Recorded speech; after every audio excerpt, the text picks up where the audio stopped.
Ini lagi rame, warga Sukoharjo nuntut agar mie babi di Parangrojo ditutup karena katanya bikin warga resah. Iki dodolane babi lho, iki dudu dodolan minuman keras, dudu dodolan narkoba. Kok ya iso dingenekke iki piye iki?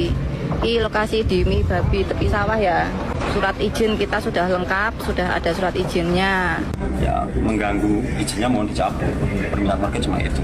Dan menerbitkan dari pemerintah ya tolong dikaji karena selama ini sudah menimbulkan keresahan. Ada tetangga ibadah minggu resah, ada tetangga jualan mie babi resah. Insecure amat sih jadi umat. Kalau daging babi haram yang nggak usah datang, nggak usah beli, simple Kang. Kenapa harus nuntut ditutup, apalagi sampai nuntut izin dicabut? Ini jualan mie babi udah dapat izin dari Pemda setempat loh. Kenapa harus mengusik orang yang lagi cari rezeki, izin bertanya dengan nada lembut? Kenapa mentang-mentang mayoritas harus menindas? Protes penindasan Israel, tapi di negeri sendiri menindas minoritas. Semoga Ibu Bupati Sukoharjo tidak mengakomodir intoleransi seperti ini ya Bu. Adalah hak bagi semua warga negara untuk punya tempat usaha, apalagi sudah mengantongi izin. Ya, sebuah cuplikan yang memperlihatkan bahwa kita masih mempersoalkan soal hal-hal yang tidak penting, sementara negara yang lain sudah berkembang, sudah memikirkan teknologi, kemajuan, bagaimana rakyat tidak terus ada di penderitaan mengenai soal pekerjaan, ketertinggalan, pendidikan, dan seterusnya. Tapi kita masih berkutak di dalam sebuah narasi yang dibungkus dengan iman atau agama. Pertama teman-teman, perspektif yang perlu kita soroti adalah prinsip toleransi dan inklusivitas. Dalam masyarakat yang majemuk seperti Indonesia, perbedaan selera kuliner atau jenis dagangan itu seharusnya tidak lagi menjadi alasan untuk saling menekan. Kalau sebuah tempat usaha itu, dalam hal ini warung mie babi yang diviralkan oleh Abu Janda, kalau dia telah mengantongi izin resmi dari pemerintah setempat, maka seharusnya secara hukum dan sosial mereka sudah memiliki hak yang sah untuk beroperasi. Jadi mereka berhak untuk itu karena mereka adalah warga negara yang sama dengan kita, terlepas dari keyakinan yang mereka anut, dan jangan terganggu dengan jualan dia. Kenapa? Kalau nggak suka ya nggak usah beli, kan begitu. Moderasi beragama mengajarkan kita bahwa keberagaman termasuk dalam hal apa saja, termasuk dalam hal apa yang dikonsumsi oleh kelompok tertentu, itu adalah keniscayaan yang harus dihormati tanpa harus merasa terancam selama hal tersebut tidak melanggar hukum positif yang berlaku. Kedua, narasi mengenai keresahan warga itu seringkali menjadi tameng yang subjektif untuk memaksakan kehendak satu kelompok terhadap kelompok yang lain. Dalam moderasi beragama, kita diajak untuk lebih proporsional dan objektif.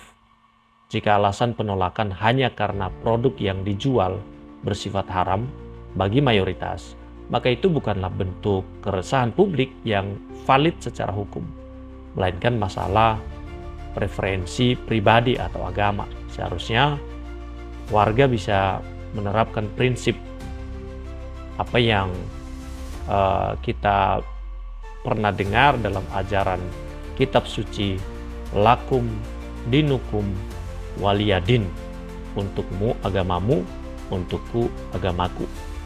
Dalam kehidupan sosial, jika tidak sesuai dengan keyakinan kita, kita cukup tidak membelinya tanpa harus menghalangi rezeki orang lain. Jadi itu yang harus kita pikirkan. Ketiga, penting untuk melihat aspek keadilan sosial dan hak asasi manusia. Setiap warga negara memiliki hak yang sama untuk mencari nafkah. Memaksa penutupan sebuah usaha yang sudah legal hanya karena sentimen agama, ini menunjukkan adanya ketidakseimbangan kuasa antara mayoritas dan minoritas. Moderasi beragama mendorong kita untuk membela yang lemah dan menjaga agar kebebasan individu tidak tergilas oleh dominasi kelompok. Jika kita bisa menempati, jika kita bisa berempati terhadap isu penindasan di luar negeri seperti yang kita lihat perang antara Iran, Amerika, Palestina, ya seharusnya empati yang sama juga kita terapkan berada di tetangga kita sendiri yang sedang berjuang untuk mencari nafkah dengan cara yang jujur. Nah, kita harusnya dapat memberikan simpati kita juga sebagai anak bangsa kepada mereka, bukan justru menekan dan membuat mereka kehilangan nafkah mereka. Oke, jadi teman-teman, keempat adalah peran pemerintah dan tokoh masyarakat. Ini sangat krusial dalam menengahi konflik seperti ini. Pemerintah tidak boleh tunduk kepada tekanan massa yang intoleran. Jika aturan hukum sudah dipenuhi, maka tetap memberikan ruang kepada pihak yang sudah terverifikasi memperoleh kekuatan hukum untuk terus menjalani haknya sebagai warga negara. Moderasi beragama menuntut negara untuk berdiri di atas semua golongan dan memberikan perlindungan hukum yang setara. Jadi, jika izin sudah diberikan, maka tugas pemerintah adalah mengedukasi warga agar lebih terbuka terhadap perbedaan, bukan malah mencabut izin tersebut hanya demi meredam gejolak yang tidak substansial. Jadi ketegasan pemerintah dalam menjaga aturan akan menciptakan iklim toleransi yang lebih sehat dan berwibawa. Nah, terakhir teman-teman, kita perlu merefleksikan kembali makna keberagaman yang dewasa. Menjadi umat yang beriman itu seharusnya membuat kita merasa aman dan damai, bukan malah menjadi insecure atau mudah merasa terancam oleh hal-hal yang sepele. Moderasi beragama mengarahkan kita untuk fokus pada nilai-nilai kemanusiaan dan kerukunan. Jika kita terlalu sibuk emosi mengurusi hal-hal yang dimakan orang lain atau apa yang dijual oleh orang lain, kita akan kehilangan esensi agama yang seharusnya menjadi rahmat bagi sekalian alam. Jadi teman-teman, mari kita membangun Indonesia yang lebih sejuk dengan saling menghargai hak setiap individu tanpa harus memaksakan standar keyakinan kita kepada mereka. Dan semoga tanggapan ini memberikan sudut pandang yang jernih dan menekankan bahwa kita adalah saudara sebangsa dan setanah air. Kita bisa bersama walaupun berbeda keyakinan, tapi itu bukan sesuatu hal yang harus kita persoalkan, kita pertentangkan, dan kita bermusuhan. Bukan itu. Tapi perbedaan itu adalah sesuatu yang diberikan oleh Tuhan karena kita tidak bisa melarang.